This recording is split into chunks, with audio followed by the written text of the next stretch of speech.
In order to use the UVM topology view, I will first set this class as UVM topology root using this code lens.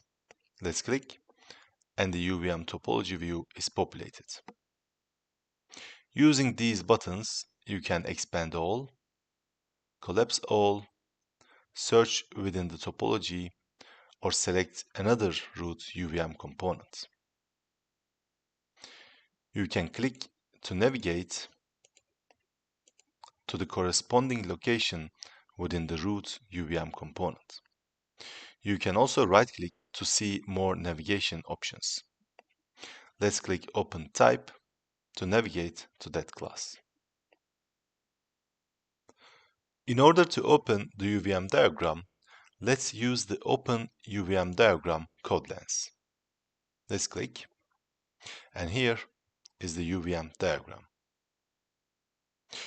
In the UVM diagram, you can zoom in, zoom out, fit to screen, or select another root UVM component. You can expand a component, double-click to navigate to the corresponding location within the root UVM components. You can also right-click a component to get the same navigation options as in the UVM topology view.